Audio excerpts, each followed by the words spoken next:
Hey guys, it's Bro You Whack, and the Overwatch team just dropped the 2023 Year of the Rabbit event that is supposed to celebrate the Lunar New Year in Overwatch. And after seeing all the brand new content, the best way to describe this event is...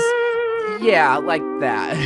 And I think it's definitely safe to say that this is the most disappointment that the Overwatch community has ever experienced when getting a seasonal event, and a lot of people are deeming this to be the worst event. Now, is that a fair thing to say when it comes to not only the Lunar event, but honestly just events in general? Because one thing a lot of people have to remember is that new people are joining Overwatch every single day, and especially with Overwatch 2 coming out, there is a whole new batch of players that are not only experiencing Overwatch for the first time, but the events that us veteran players, have been playing for the past 6 years. And that's definitely a lot more apparent this time around because I'm getting tons of new people playing CTF that have never played this game mode when I've been playing this for 6 years and they play Lucio, they're wall riding with the flag! Guys, stop using movement abilities when you're carrying the flag. But I bring up the new players because this is their first time that they're experiencing the Lunar New Year event, so that means they get 6 years worth of cosmetic items to buy. They get all the brand new game modes, redecorated maps, and they also get competitive CTF, a brand new competitive game mode. But what I admire from the Overwatch team back in the Overwatch 1 days was that whenever a new seasonal event came around, veteran players can always look forward to at least trying something new, whether it was brand new skins at the very least, or at the very most, a brand new game mode. And especially with the Lunar event, they always had different iterations of game modes that maybe weren't that great, but at least were tolerable at the time. But that's where the Year of the Rabbit event falls flat for especially veteran players, but even for brand new players, because even they can't enjoy everything when it comes to this seasonal event. And a lot of people will point towards the cosmetic items as being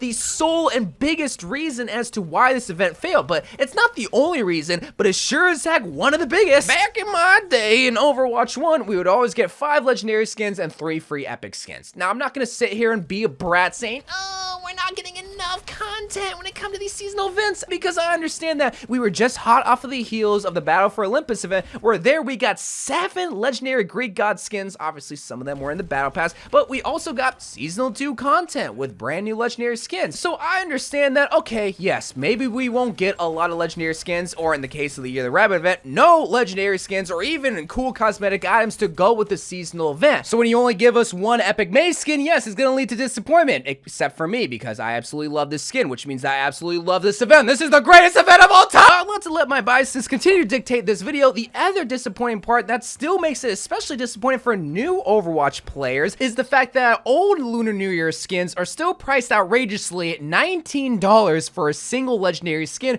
But what makes it even funnier is that not all of the Lunar skins are made available when previous Overwatch events, that was how it was always. Like, you play the Lunar event and you can unlock any skin that you wanted. Now it all depends on if it's available in the shop. It's just so weird. Bro, you whack. What about the game modes that came with the Lunar event? Oh, duh, I forgot about the game modes, the bread and butter of any single event, where the skins are probably the main course. The game modes is the reason why we continue to play, and hot diggity dang, it just seems like these game modes were a second thought, considering the tank changes to Overwatch. CTF in Overwatch 2, I'm just gonna say it, is complete hot garbage, and it's all because all the tank changes that they made to fit the 5-5 format, where only 1 tank is supposed to be played in that role queue format, is here in CTF in Overwatch 2, which means a bunch of tanks are gonna be played. And that's just another reason as to why the Year of the Rabbit event is so disappointing, is because even the game mode seems like an afterthought, where they didn't even think to balance the tanks trying to play this game mode to see, hey, maybe if we lower the health pool of some of these tanks, it could be a little bit more enjoyable, or if we buff some of the DPS, maybe they can actually be playable in this game mode. Now again, we just are hot off of the heels of the Battle for Olympus event, and they spent more time trying to make that game mode, which I'm all for. I want those events to come more frequently in Overwatch compared to the Year of the Rabbit event, but that doesn't mean that they should just try to skimp out on trying to make the Year of the Rabbit event more enjoyable for the large majority of Overwatch players, instead of it just trying to use it as a cash cow. So cosmetic-wise, it's disappointing because there's literally none of it, and then game mode-wise, it's disappointing because it's not all that balanced and not all that fun, and that's not even considering CTF Blitz and Bounty Hunter, which, I mean, CTF Blitz, it's a little bit better and way more chaotic, but Bounty Hunter, there is 6 people on a map and you barely get to anybody. It's so slow and so boring. And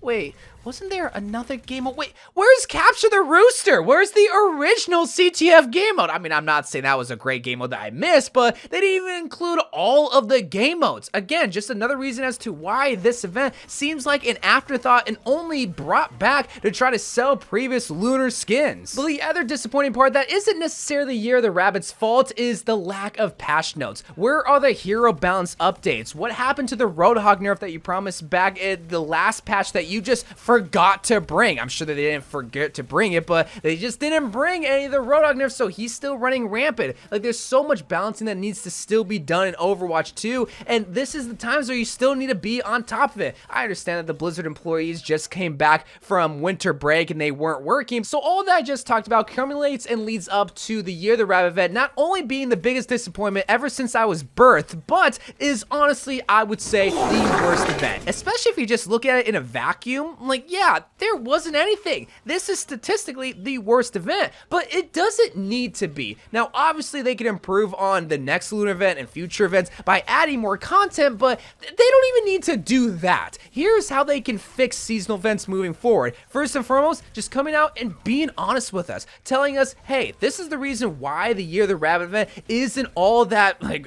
fruitful, is because either A, employees were on winter break, which I understand, these are real people with real families. They gotta go out and have fun and take a break, but telling us that, but what probably happened is the second thing, which is they're working on different events. We just got the Battle for Olympus event, and if I'm gonna be honest, when it comes to making content for the lunar event versus a brand new event, I want the brand new event 10 times out of the week. I know by the way that I talked in this video, it sounds like I want them to focus on the lunar event moving forward, but no, I understand that they might have to make sacrifices, and if it means sacrificing already established events, like possibly the up-and-coming Archives event, which they didn't even bring last year, and maybe the anniversary event, which they might move to October, in favor of more brand new events like the Battle for Olympus event, then yes, okay, I'm all for that. But tell us that. Like, how do you expect us to react when we see the Year of the Rabbit event and there's literally nothing? That's when videos like this are made. That's when people on Twitter are going to be mad. That's when people on Reddit are going to be making posts and saying this is a huge disappointment. So I think what would have been even better,